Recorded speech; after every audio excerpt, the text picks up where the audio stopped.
Welcome to the Savvy Commercial Real Estate Podcast, your resource for relevant, helpful, and immediately usable information regarding all things commercial real estate. Whether you are buying, selling, financing, exchanging, managing, or developing commercial real estate, rest assured you are in the right place. Savvy Commercial. Listen, apply, repeat.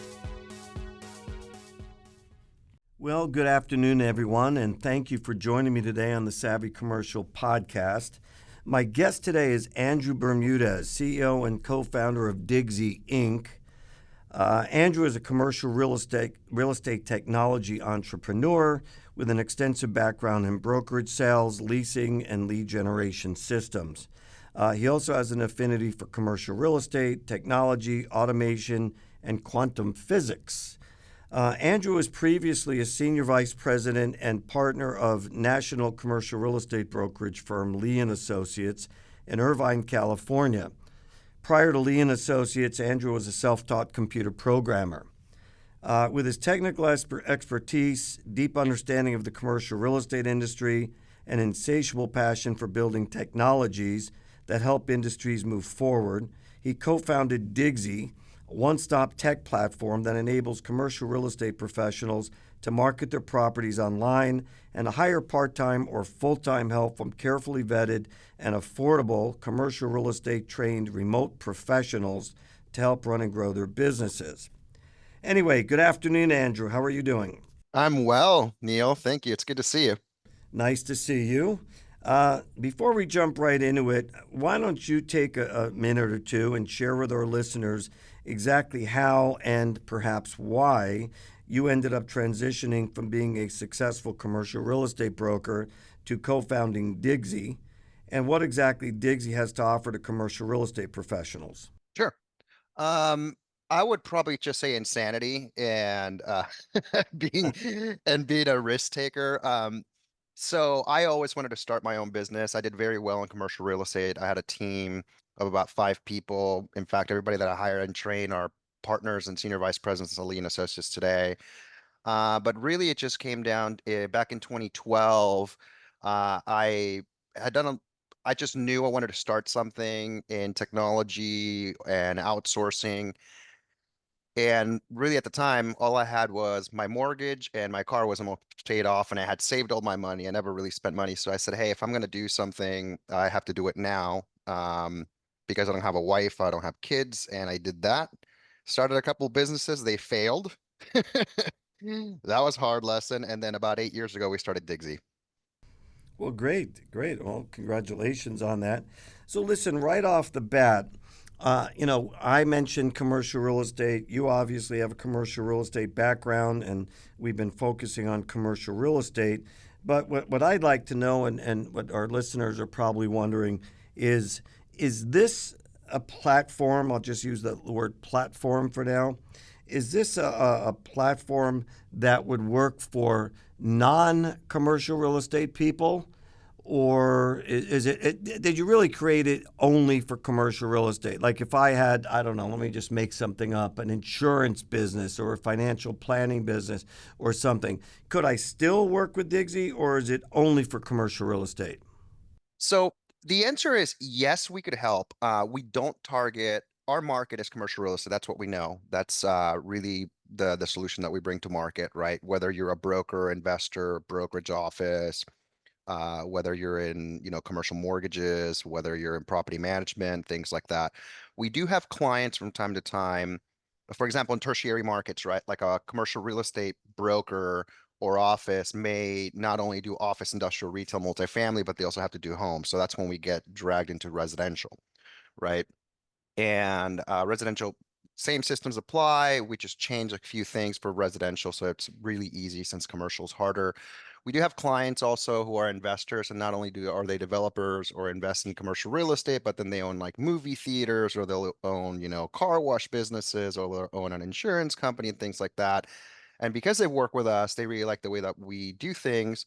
And then what we'll say is like, hey, show us what you've got. And usually if what they need help with, we can create the systems and the standard operating procedures around it, then yes, we do that. But we don't market outside of commercial real estate, but we do have a lot of clients invariably that we help out that are outside of the industry.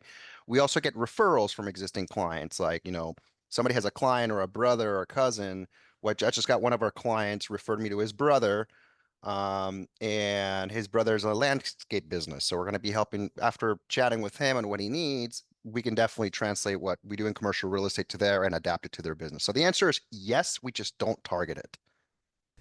All right. So, Andrew, what I got out of that is you can do residential. So, a residential broker or residential real estate agent that needs some help and doesn't want to have a full time staff or what have you, they can call you for help. But what about a different slant on commercial real estate? Instead of real estate brokers, how about people that own commercial real estate? What about the principals who are buying it, syndicating it, managing it, what have you? It's still commercial real estate. Can you work with that? But they're not on the brokerage side per se. Can you work with those folks? We do. We have a lot of those. So we do commercial real estate as a profession. So you have brokers in there, you have, lenders in there, you've got developers, investors. So a lot of these people who are owners will hire us for a variety of things. Like, for example, they need somebody to update all the listing services for all the properties that they own and manage them and lease themselves. Or they want to find more off-market opportunities to acquire. So they'll grab somebody who does cold calling and emailing to find people that want to sell their buildings or find somebody to sell their land.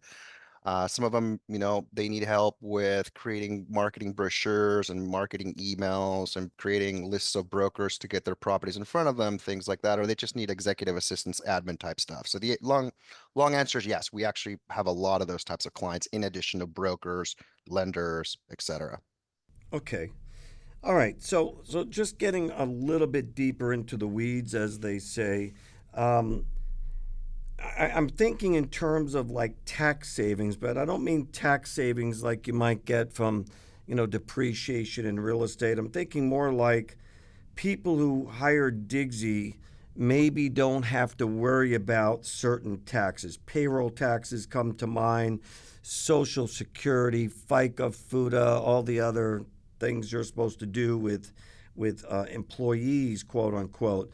So um, when people work with Digsy, are those things out of the equation for them? You know what I mean? Are they removed from the process? They don't have to deal with those. I mean, that kind of would be a benefit, don't you think, to somebody who hires you? Maybe not only do they not want to run ads and interview and all that, but maybe they don't want to be responsible for all the bookkeeping and accounting that comes with hiring these people. Correct. So it's fully tax deductible. So you're hiring Digsy, and then we have people on our payroll that are basically become assigned to you depending on what role and activities you need help with.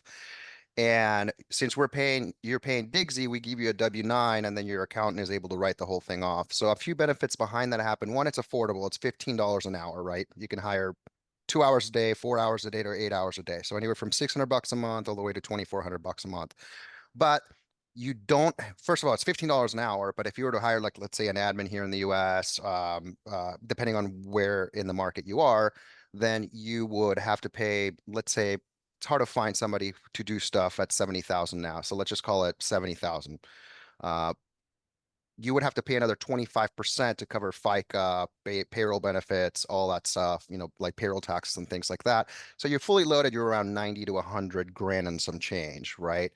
The other problem too is you don't have flexibility. So when you hire somebody, you can't just, let them go. Like, usually it depends on the state too, but usually you have to, follow the HR stuff, like, oral warning, written warnings, performance improvement plans, and then, have them move forward with that, or otherwise you get sued. With us, it's pretty simple, right? It's just like, give us a 30-day notice, and then we end our relationship. So there's a lot of benefits and flexibility. The other thing too is, like what you mentioned, is you don't have to, pay hundreds of dollars to post jobs online. Then you get hundreds of resumes, review those resumes. So that takes you 2, 3 hours. Then you pick 5 to 10 people to interview for an hour. So there goes 5 to 10 hours of your life.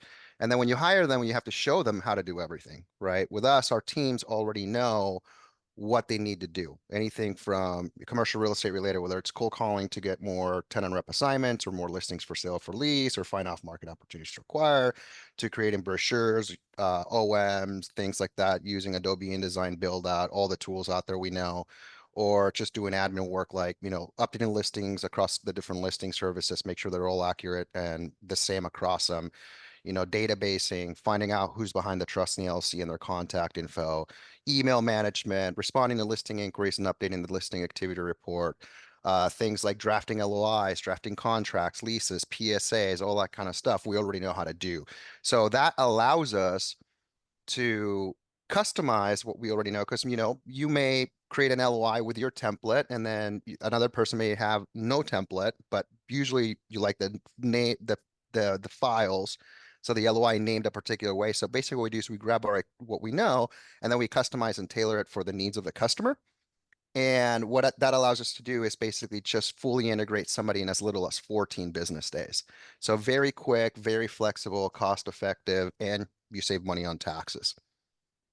So, Andrew, I'm also taking some notes here. You answered a question that was in my mind about, what if somebody only needed, a few hours a day, but you already addressed that.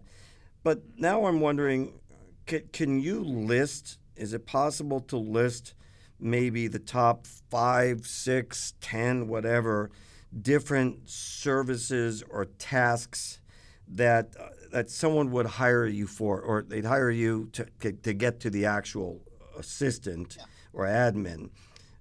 Are there 5, 8, 10, things without getting into too deep into the weeds?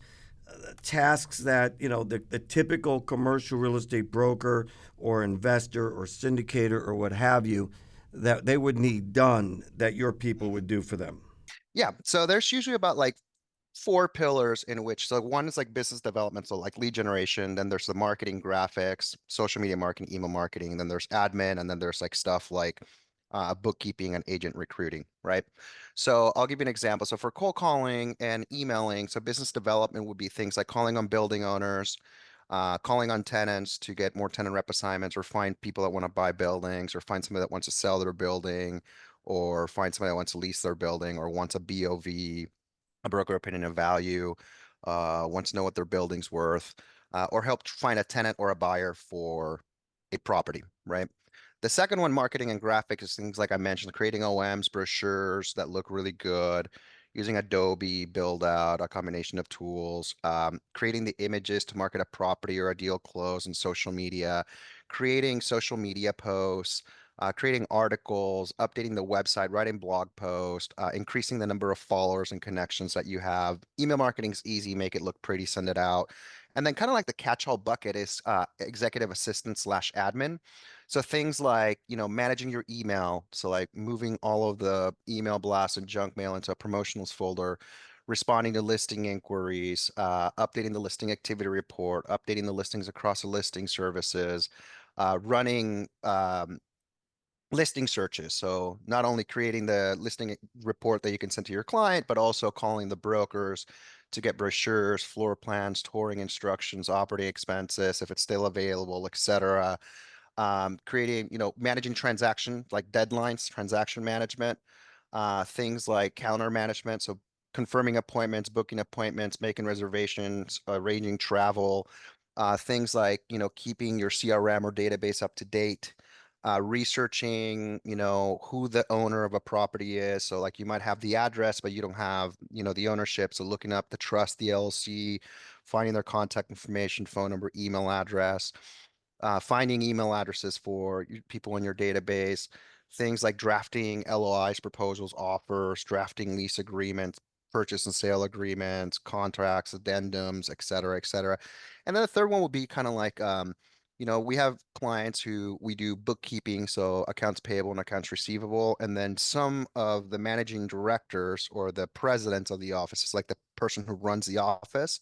On the brokerage side, will have us do things like help them recruit agents. So like calling on agents that would be a good target for their company, and then seeing if they want to chat about potentially joining, their firm. So that kind of falls into the business development role because that's cold calling and emailing, but it's basic to attract tenants. And then all of those apply to like property management and owners who, market their own properties or they're trying to get more property management clients and things like that. So you can kind of like weave in like property management, investors, developers, etc. Okay. At this point, Andrew, I'm just going to take a quick minute or so to let everybody know that, if you want to reach me, Neil Sherman here in Phoenix, you can send an email to info@savvycommercial.com, Savvy Commercial, like the name of the podcast, or you can call me at 602-566-7210. That's my phone number right here in the office. Andrew, can you share with everyone the best email address and phone number for you? Yeah, absolutely. So you can reach Andrew Bermudez and Digsy pretty simply. So you can just do info@getdigsy.com. So GETDIGSY.com. You can also send, if you're interested in the sales side, sales@getdigsy.com. And then our phone number is pretty simple. It's 866 my Digsy. So 866 MYDIGSY. So if they go to Digsy.com, would that be your website, or they have to go to GoDigs? It would be getdigsy.com. Okay, so www.getdigsy.com. Correct. Okay. All right, so look, moving on. You probably covered this already, but I'm assuming that you hire all the people, right? They all work for you.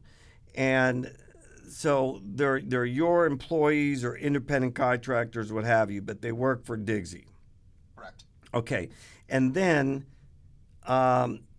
if somebody hires you, I don't know if they're probably the client, right? And then you invoice the client. I don't know, weekly? Is it weekly, daily, weekly, monthly? How does that work? It's monthly. Say it again. I'm sorry. It's monthly. Oh, monthly. Okay. So everybody works for you. So they're independent contractors to the client, right? So they don't have to deal with any of that stuff that you deal with. And then they get an invoice from you monthly and they pay you directly. Yeah. So they're hiring Digsy. So yeah. So basically they're paying Digsy. We're assigning a person to help them out. Okay. So, look, having been in this business a long time, a couple of things that hit me, right between the eyes, because this is really cool. I'm thinking of some, immediate benefits that somebody, the client, quote unquote, gets. If they need if they need this sort of assistance, they don't have to run any ads, probably ever again. They don't have to conduct any interviews, probably ever again. We already determined and ascertained that they don't have to even be on their payroll, right? So let's get into something else. Somebody's got to train these people because, it would be great to believe that, you hire John or Bill or Maria or whatever, and, it's like, right out of the box, they're doing this work for you. But I've got to believe that there's got to be some training. Now, you can do some training, I understand that, but then doesn't the client need to maybe do some training? And I don't know if it's called training or orientation, but the end result is they're either paying, this is just in my head, they're either paying for a week or two to get these people acclimated and familiar with their systems and so on, or that happens before it starts. So can you just speak to that a little bit? Yeah, we discourage clients from training the assistant directly. So, and they also don't start paying until we've trained the assistant on their specific process and they start working. So that way you get somebody who's productive out of the gate on day one. So what happens with us is our team members know how to do the work. And then when we do an onboarding call with the client, we call it a process review, right? There's nothing new under the sun, whether it's proposals, running listing searches, cold calling, etc. But everybody does the same thing, but the templates may be different. The way you name things are different. Maybe you don't have a process, so we can suggest a process that we know works and it's efficient for the customer, so they're a little bit more organized or more efficient. So actually sit down with your onboarding manager, which we call a success manager, right after you sign up with us. And we do a Zoom and you sit there with them. We have some questions for you. Like, for example, hey, I want the assistant to help me with LOI and listing searches or this other stuff, right? Then we'll go, great. In that Zoom meeting, can you share your screen? Show me where you store the files. Show me, what the name, like how you like naming them, where you store this, where are your LOI templates? Do you have them or not? We'll create them for you if you don't have them. We'll see, okay, what do we input information? Do you have a CRM? Do you have this? What fields are important to you? And then they go back to work or go have lunch or a coffee. Then what our team does is right after that meeting, they spend the 4, 5, 6, 7 hours it takes to create a standard operating procedure document and a checklist. So then they grab that and they go, okay, great. Here are the tweaks we have to make in our process for the way we do things at Digsy. Here's how they like to name the files. Here's their templates, etc. And then we go and sit down with the person on our team that we know would be a great asset to that client. And we go, hey, let's just call him, Robert. Let's just call her Wendy. Hey, Wendy, you're awesome at this. We've got this client, and here are the things that we do. Here's a couple of things we need to tweak. Here are some test things that we want to do so that we can show the work to the client. And then what we do is once we get together with Wendy to get Wendy familiar with that, then we send that to the client going, hey, does this look right? Oh, yeah, it looks great, but a little tweak here and there. Okay, great. Let me update the operating procedures. We jump on a Zoom with a client so they can meet the person who's done the work. And the client goes, hey, Wendy's excellent or Robert's excellent. Fantastic. We're going to train Wendy on actual work for a week, free of charge. And then we're going to deploy her. So when would you like Wendy to start? Oh, okay. I want to start a week from Monday.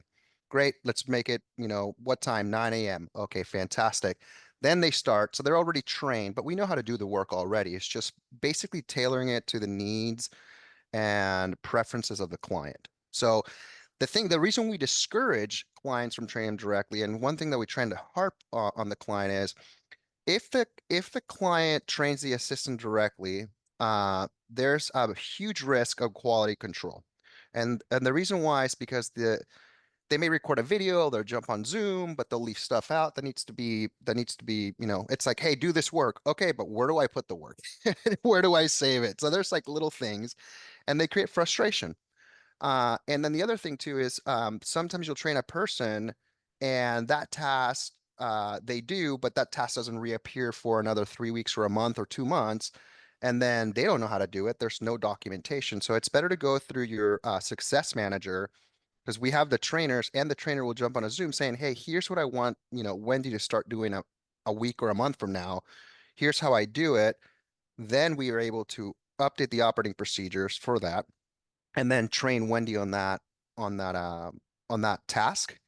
And then if she does it today, but if she doesn't do it for another month, she's got all the documentation and she knows how to do it and the checklist and the process. So it's just a better way to like save a client an hour, 2, 3 hours of time, not only showing the assistant how to do it, but documenting it because documentation is super important so that you have ultimate efficiency and productivity from an assistant. So we do all of that. Okay. Um, and I get that, and I'm sure our listeners get that. But, and by the way, if I ever ask any questions that you can't answer because it gets into proprietary stuff, then just say so. But are you at liberty to speak about any of the what I would call industry specific tools, software, resources, etc.?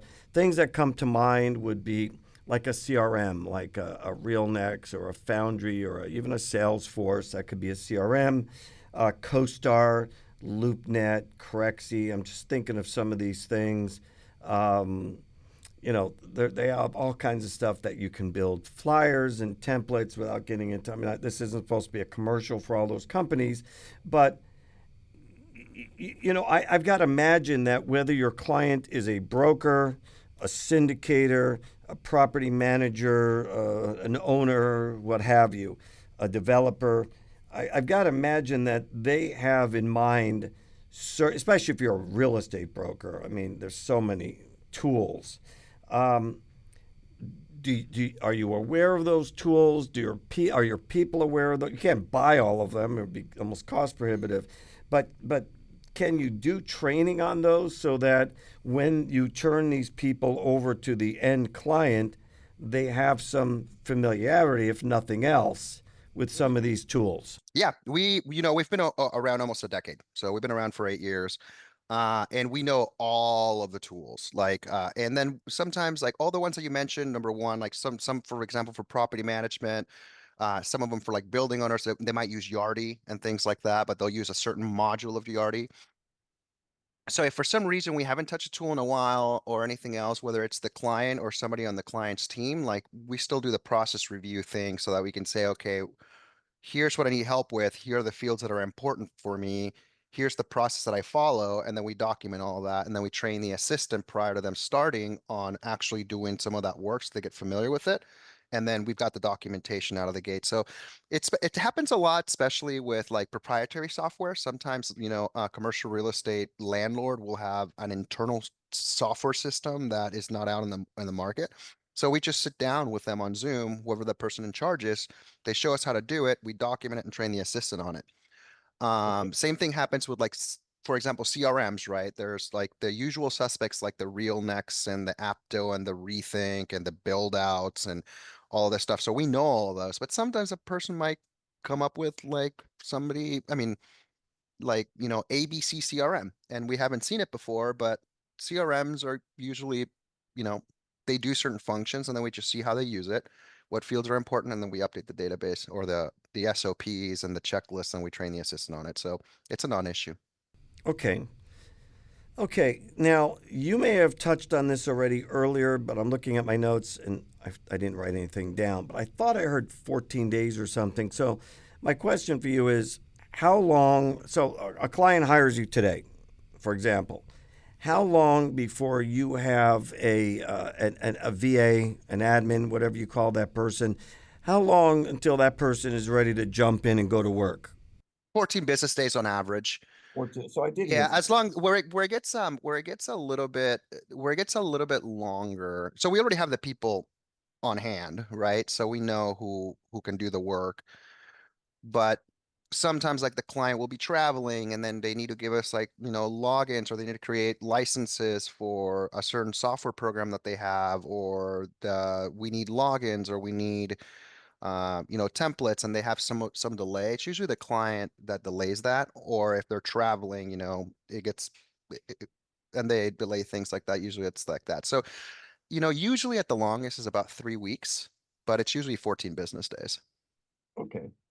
I think 14 business days is probably about 3 weeks or so, but But that, it's better. I mean, the only alternative is to be on the market 3 to 6 months doing traditional hiring, right? So that takes you longer, and then it takes you 3 to 6 months. You hire the person, and then your first month is wash because you have to show them how to do everything.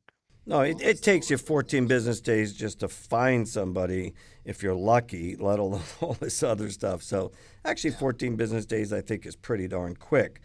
Um, all right, so again, as I'm sitting here listening to you, thoughts come to mind. I write it down.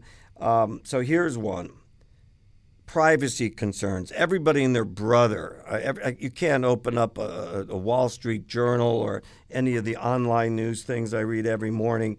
I'm always hearing privacy this, privacy that, now especially with AI and so on. So, what about privacy concerns?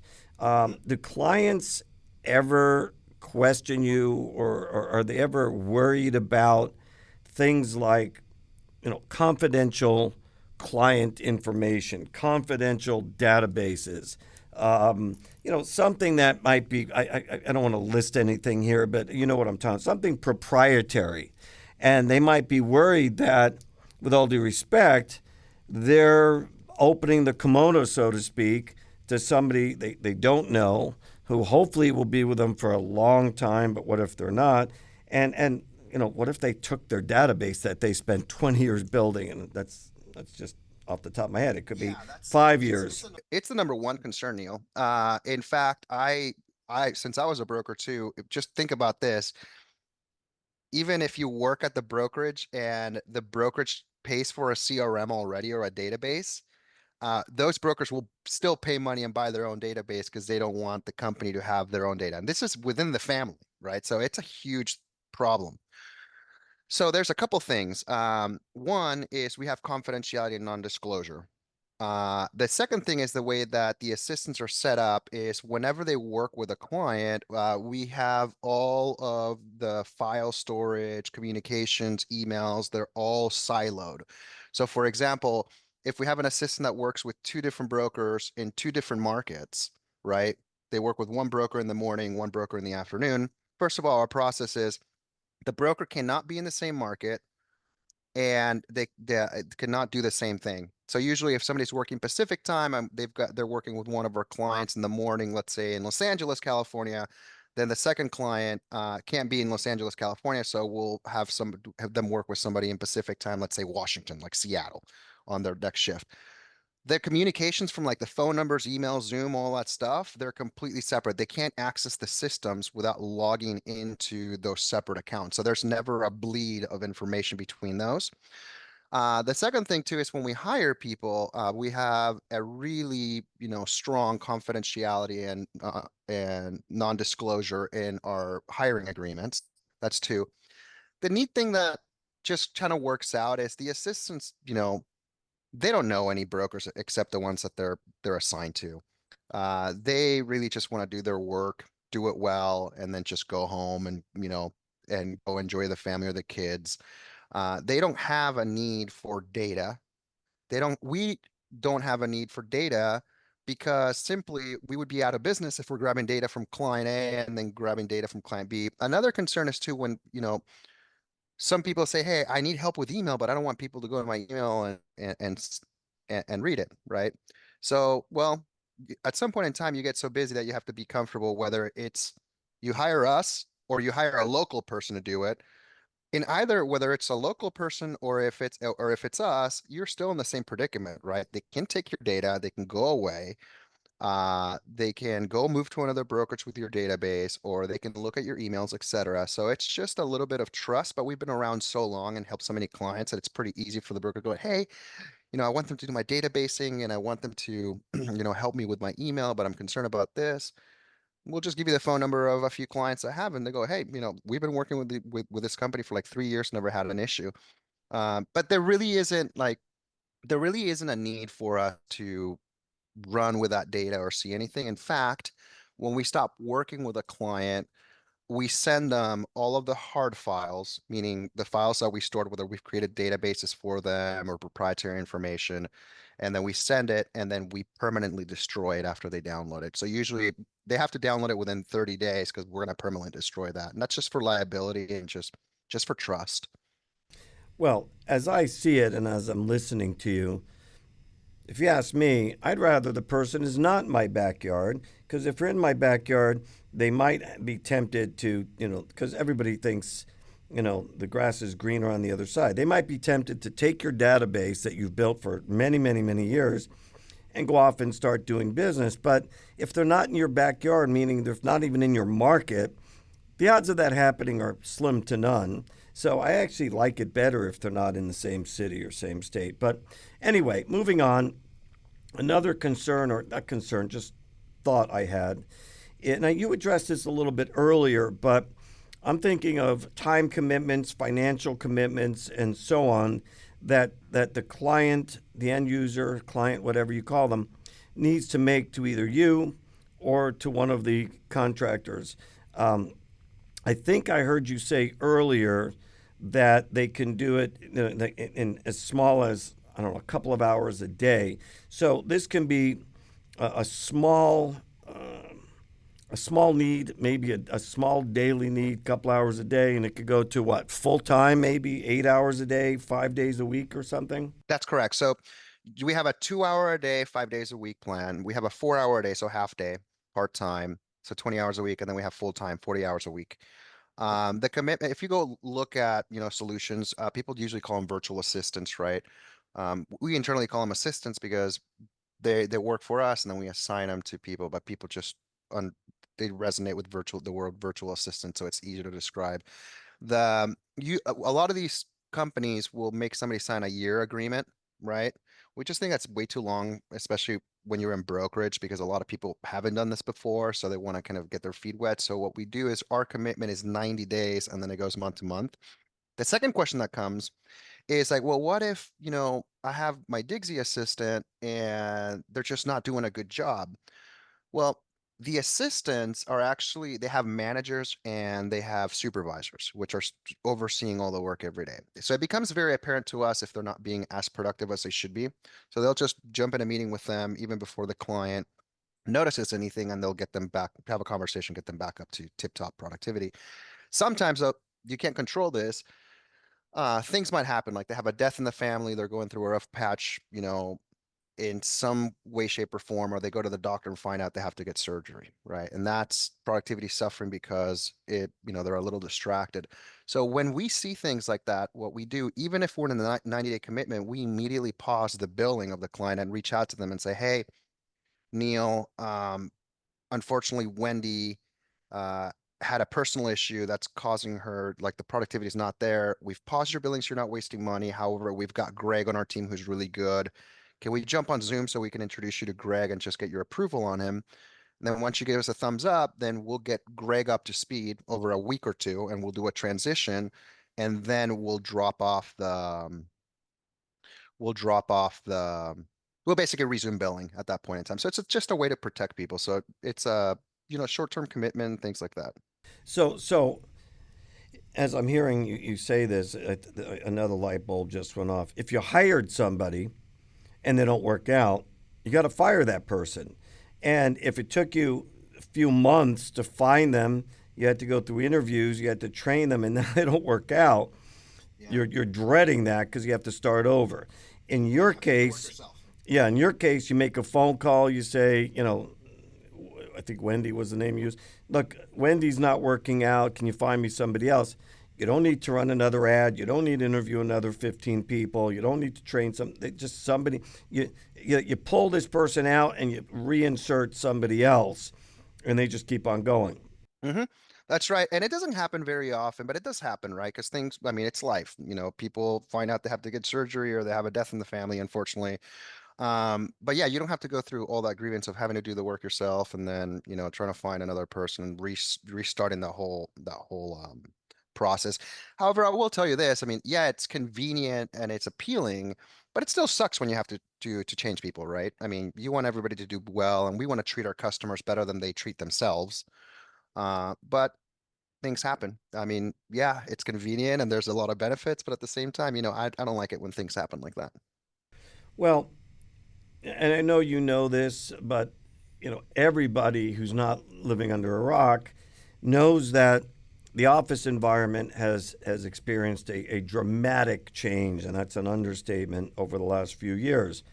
Um, in every building I'm aware of out here, not every building, but most, a lot of companies have given up either all of their space or part of their space. They've downsized. They have people working at home. They have people, I know of several situations where companies think they're working in town, but they're working from a beach somewhere, or they're working in, I know a few, they're working from another country. They don't tell the employer that. The employer thinks that they're still in the U.S. somewhere. They're not even in this country anymore, and they're still working every day, maybe on a different time, in a different time zone. So, and in many cases, those people aren't coming back. The companies aren't going to get that space back anytime soon. The employees aren't going to be coming back anytime soon. Eventually, they may still have their cushy jobs sitting on the beach in Hawaii or, sitting in Europe somewhere, but this is the new normal, I think. So, does that sort of backdrop help a company like Digsy? Because, let's face it, if I don't need 10 employees in the office anymore, and I can deal with these virtual assistants or assistants, as you call them, I think that's a better way to go. I mean, would you, I guess the question there, if I were to make it a question, is have the obvious changes in the office space over the last few years benefited companies like Digsy? Yes. And also the economic conditions have done that. Um, So for one, the pandemic showed people that can work remotely. The problem is people always wonder, are they going to be actually doing the work or just like hanging out, right? And that's why we have managers and supervisors that are checking the work of the assistants, et cetera, to make sure that, they have daily reporting that gets submitted to us. We're monitoring if they're online. So that's something that we didn't know it was like so much of a feature, but that's something that for some reason when we jump on the phone with a customer, and keep in mind, we have over 100 people. We grow by like 15, 20 people per month, right? And we have hundreds of customers in commercial real estate, a couple hundred. Um, the interesting thing is that we didn't know that that feature, we do it because we don't want to lose a customer. We want to make sure that the assistants are working and they're doing great job. They're learning new skills, they're adding more value to the customer because now they become indispensable. So it becomes a utility for the client. So it's very hard for them to cancel because otherwise they got to go from $15 an hour, somebody that already knows how to do everything, to hiring somebody for, $80,000, $100,000 and deal with payroll, taxes, legal, and HR issues, right? But the other thing that's been a huge benefit that we've seen that really helps the customer say, hey, maybe this is actually better than me hiring my team remote because I don't know if they're doing the work. These people are monitoring them. And it's mainly because there's a nice, healthy tension where we don't want to lose the customer, right? So it's a little bit fear-based, but it's a little bit fear-based because we don't want to lose the customer because it costs, hundreds of thousands of dollars to get a new customer. But at the same time, we know that that's the right thing to do because if a customer is getting a lot of value, not only from an affordability standpoint, but from a productivity standpoint, then it just becomes just a great tug and pull where we're doing all these things that we're used to when we're hiring people remote locally, right? But now the issue of productivity is being taken care of by the supervisors and managers. The second thing that's benefited us, but it's unfortunate, is with the way that the commercial real estate market and the real estate market in general, with interest rates, et cetera, a lot of business has decelerated.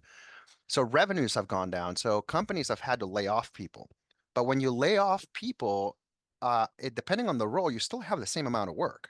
So we've had, commercial real estate organizations they went from a team of like 3 graphic designers and marketing people to 1, but they still have a lot of work. So they'll hire somebody to support that one person at a fraction of the cost, at a tenth of the cost, with us, right? To support that additional person to do the overflow thing. Same thing with like offices that have lost like admins and things like that. So that has benefited us. But the good thing is like we also see customers that go, hey, this is going really well. I also need help in this other department. Can you guys help me? So we tend to grow with our clients. This makes me wonder, Andrew, and you might not know or you might not want to say, but I'm thinking it's possible that a lot of administrative roles in the U.S. across the whole country in commercial real estate have been let go, laid off. I hate to use the word fired, but otherwise terminated. Do you get any of these people calling you and saying, hey, I've got 5, 10, 20 years of experience doing, assistant, administrative, marketing, et cetera, in commercial real estate, and maybe they haven't even been laid off. Maybe they just quit, but they still want to, pick up, 20 hours, 25, even more hours a week of work, but they don't want to be chained to a desk anymore, so to speak. Do you get any of those people calling you and saying, hey, Andrew, this is what I've done for the last 10, 20 years. Do you have a need for somebody like me? Where maybe they're doing what they used to do, but now they're no longer doing it in an office, in a bullpen or something. They're doing it from a home office, or like I said, these people I know on the beach or in Europe or whatever, they just decided to change their lifestyle. Do those people ever reach out to you and say, hey, put me to work? I've got a lot of experience? My initial hypothesis was going to be yes, right? That people would reach out to us, but we've been around 8 years and not a single soul has ever, at least that I'm aware of, has reached out to us. Okay, it was just a thought. So Yeah. we're down to kind of my last thought or question for you, and this is one of those things where you may or may not want to share this, but Are you able to share with our listeners any personal stories or real life examples of people that have hired Dixie? You don't have to mention them by name or their company or anything, but people who have hired Dixie and how that has dramatically changed their business or improved their bottom line or increased their, gross commission income, any or all of the above. Um, from a real life standpoint, because up till now we've talked about the things that you offer and the types of people that would hire you to do this and so on. But you've been around for 8 years, you said. So over the 8 years, can you speak to, not for 20 minutes, but can you share one or two real life examples of people who hired Digsy and it radically, I think that's a good word, radically changed their businesses? Yeah, so we have customers across, I won't name like specific landlords because we can't do that, but and investors and developers. But from the brokerage standpoint, we work with brokers and brokerages at Lee and Associates, Coldwell Banker, Marcus and Millichap, Colliers, Cushman, CBRE, Independence, Boutique, Sperry, your company. We have a lot of customers at Sperry, SVN, um, what else? Newmark, Avison Young. We've got, Kidder Matthews or Kidder now, etc. And there's a few that pop into mind. We have several, actually not several, but tons of clients where they've improved their income anywhere between 20 to 30% from having some of our people who do business development, calling on building owners to get more listings or tenant rep assignments or find buyers or find listings for lease. That's one. The second one has been in marketing graphics that we get a lot of from not only the brokerage offices, but we get them also from the individual brokers. Like a lot of investment firms have more work, like more OMs, BOVs, or proposals than their central marketing person can handle. And they've been able to not only, get all of that work done at a fraction of the cost, but at the same time, because of the way we operate and we design systems, we've radically changed the way that they interact with each other. Like they've learned from our systems and applied them to their own business. The third one has been, and I get this a lot, not from like a generic admin person, but when people hire executive assistants. So I have an executive assistant. So what does that mean, right? What is an executive assistant? So anything that's not a revenue producing activity, drafting a lease, drafting an LOI, managing my email, getting rid of the junk and moving it to a promotional folder, responding to sales or listing inquiries, updating the activity report. That can take 20 minutes, right? Following up with leads that are clicking on your listings across the different listing websites, following up, things like, updating the database or the CRM, things like, filling in the data in a financial model or a pro forma, things like researching or looking up building owners, finding the trustee LLC and people behind them. So an executive assistant kind of like does all these different things and they free up your time. So they're getting done. So for example, an email, like my executive assistants constantly monitor my email. So when I go in, I don't see any of the, email blasts or promotional or some salesperson reaching out to me trying to sell me something. And the emails that need my action, which she can handle, she replies either from her email or my email and blind carbon copies me so that I know it got responded to, so I know that it's been taken care of. And because of the system we have, that person's already updated the activity report or the CRM or updated wherever we're tracking leads. Whenever I do most of my work, so I got to a point that you know how many hours I spend in front of the computer aside from this one because we're on Zoom. You know how many hours I actually touch my computer a week, Neil? I don't know. Maybe an hour. Oh, wow. At the max 2 hours. All of my work is done from my iPhone or my iPad. And my iPad I only use when I need a bigger screen. Yeah. And the reason why, like, I'll give you a great example, right? Let's say, so naturally, because we get a lot of referrals from clients or friends, etc., then I usually take that on. I don't pass it off to one of my salespeople. I've got the bandwidth to do this. So then I'll jump on a sales call with somebody. And then as soon as I'm done, as opposed to me going in, updating the CRM, drafting a contract, sending it to the client, creating a task to follow up, checking in with the client to make sure they got the stuff the next day. following up with them. I don't do any of that. I hang up the phone. I open up my notes app. I have a little template in there with bullet points on the stuff that I need to do, like the name of the person, the unique identifiers, the email address. So I copy and paste the email address in there. I have a notes bullet point. I write my notes on what the client needs. I have my expected close date on the deal. I type it in, August 31. If there's any discounts or if there's any promotions that we're doing, what the probability that the deal's going to close. I also have like little notes for like operations and onboarding team, like, hey, this person uses RealNex. Make sure that when you meet with them and go over a process review, you ask them about this in case they forget.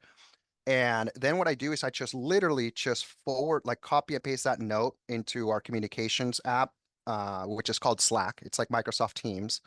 Yeah.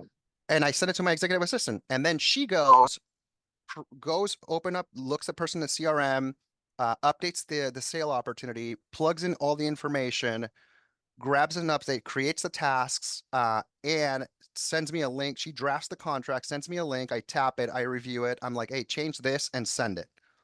Then she goes into my email, sends it, blind carbon copies me so that I know it went out. And then the next morning, she goes in my email and follows up and goes, hey, Neil, did you get the agreement I sent you yesterday? So she does everything for me. That's just one example of the things she does. Also, when we close deals, she goes in, processes the closed deal and the CRM, updates our real time spreadsheet of like, are we in our goal or not with all the numbers. I review it, sends me an email saying, hey, this has been closed out. I get great. Send the introduction email so they connect, the client with the onboarding team, their success manager. So she does all of that. Um, I don't do anything like any reports. I mean, anything from like the salespeople to making sure my executive assistant's basically just interfacing with the people in my company, whether it's the operations head or people in like, support or client retention. She does everything for me, from my email monitoring to anything that I need done. She saves me literally probably about 30 hours a week. That's phenomenal. And anybody else, whether they're, like I said, on the brokerage side, the management side, the acquisition side, whatever, they can benefit from this same. I mean, everything that you're doing with your people, they can do with their assistants as well. Yeah, the one thing I wish I would have learned when I was a broker.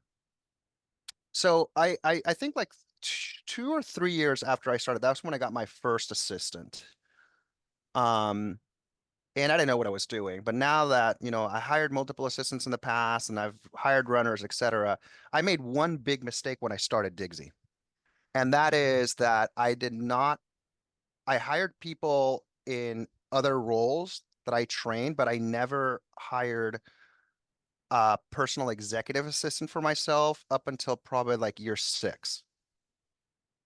And that was a huge mistake because now that I look at it, is like I could have gotten, 30% or not 30%, over like 60% of my day back and been able to make a much faster and greater impact if I would have hired an executive assistant first. So now if I ever start a business again, that's going to be my first hire because, in this business, yeah, commercial real estate is just like running a business, right? You're getting the clients, you're doing the deals. It's like a one-man McDonald's. You're manning the drive-through, cleaning the bathrooms, filling up the soda machine, taking the orders, collecting payment, making the burger, all that stuff. So you don't have time to do anything. What I would do differently is I would hire an executive assistant to do my CoStar searches, do my Crexy searches, update my listings, create LOIs, create documents, contracts, etc., respond to my emails, monitor my emails, do my databasing, do this, do that. But the problem is that if you did do that today, if I was a broker, you have to train the people on doing all this stuff. Luckily, because we run this type of business, we've already created all the documentation and the SOP. So it's easy for us to train somebody new to do it and to pass on that experience to a customer, which is why clients just love when they work on like an executive assistant to help them free up the time. Right. So that is the one mistake I did. I did it right in commercial real estate. So 3 years in, I had plenty of income to be able to hire somebody locally. But now that I know this business, I could have like, paid a tenth of that and but it would take me a lot of time training and documentation, and you only hire one assistant, right? And then you don't get to learn from like different scenarios. With us, with this business, I already have all the SOP, so I would have been able to just train the assistant um, to do everything for me, and I would have freed up so much time where I could just focus on revenue producing activities, that yield me more dollars, get in front of more clients, make more calls, go out to lunch with people, go to cocktail or networking events, et cetera, et cetera. So that was a big mistake that I did is I did it right in brokerage. I did it wrong when I started my business. Sure. Well, you've learned from all of that, and now you have all these people. I look just to give my giant overview of this, and I really do appreciate the time you spent with us today. But anybody who wants to make more money and offload some of their busy work, I hate to call it that, but offload some of their busy work, in many cases, even after, I should say in most cases, if it's done right, even after paying for the assistant or the assistants plural,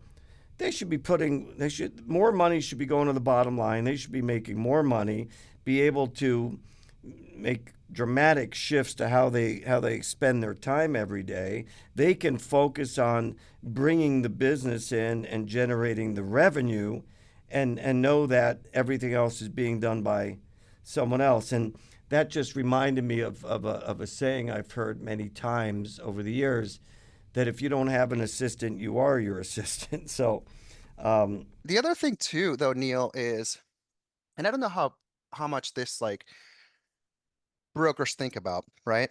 So you only have like 2,000 working hours in a year, right? So if you're making like, let's just say you're an okay broker. Let's just say you're a fairly good broker, right?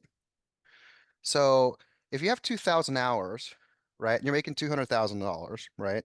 Did I get my math correctly? Yeah, 2,000. So let's just say like that you're just, let's just make it even simpler, right? Let's just say that you're just making less than that. Let's just say that you're making like $100 an hour, right? So that's 200 grand, right? that's exactly 200,000. So that's how much your time costs. And 30 to 40% of that time, you're just throwing those dollars out, right? You're like throwing out anywhere between, 75, maybe 60 to 100 grand by doing the work yourself. Where you can be paying somebody $15 to do it and get it done. And a lot of the times, like you have all this work piled up. I mean, this is you, Neil, and you're not unique. I was this person too. I still am for some things, but every broker has this. They have tons of tasks they can't get to. They can't respond to listing inquiries or return phone calls because they're so busy. You're always having something to do, and then you have to make time to go watch your kids play soccer, etc. So it's not only the saving, you're paying $100 for a task that costs 10 or 15 bucks, right? That could be done with somebody else and get done right away and be able to tackle your to-do list and look better in front of your clients and win more assignments, fill buildings faster, etc. Like how many times have you heard the story that, hey, Amazon leased the building next to my listing, and that broker had called you, but that email just got lost in the email, and the client had, they needed to move in right away, and the other broker just moved faster, and you lost the deal, and then the landlord comes to you and go, "Why didn't we see that Amazon deal?" Right? And that happens all the time. But the problem is you can't blame the broker, even though you should. The thing is, it's a one-man McDonald's, right? You can only process so many orders and clean the bathrooms and fill up the soda machine and take payment and make the burgers and make the fries. So it's a dilemma in commercial real estate. No, whether you're a broker, a developer, etc., you're either on the phone with an attorney or showing a building, etc. Things are getting neglected. But doing the work yourself is a very irresponsible financial decision because first of all, it's not gonna get done right away. You might miss deals, so there's loss of income. And at the same time, you're consciously and willingly paying $100 for something that can be done for 10 or $15.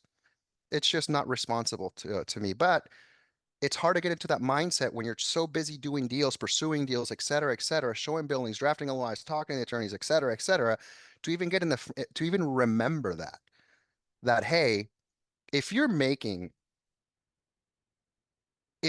enough money where, investing 20 to 30% of your income, and it wouldn't affect your livelihood, then you should be hiring an assistant right away. Yeah, I agree.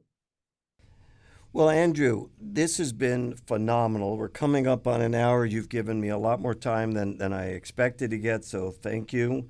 Um, I'm all out of questions. I mean, I have to say that, I've done, I don't know, 20 of these things by this point, but most of the guests that I've had on here, with all due respect to them, I'm not taking anything away from any of them, but just about every single guest that I can remember, there's like 20 other people that do the same exact thing, either in the same city or somewhere else in the country.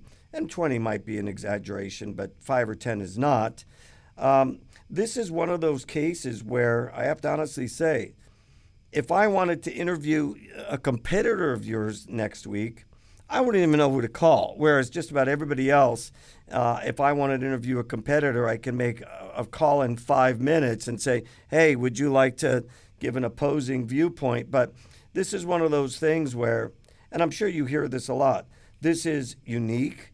This is, it's fascinating, but it's also unique.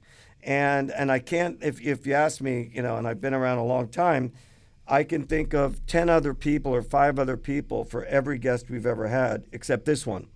And like during this call, I was thinking, can I get somebody else on here next week or next month who can give a different point of view? And the reality, not that I want to do that, but I couldn't if I wanted to because I don't know anybody in this space. So kudos to you. There's probably other people, and there's probably other people in other countries, but still, somebody right here who's in Southern Cal who worked at Lee and Associates in Orange County and knows the business. And this is a niche business because I asked you early on, could you do this for insurance, for financial planning, for whatever, solar, I don't know, whatever.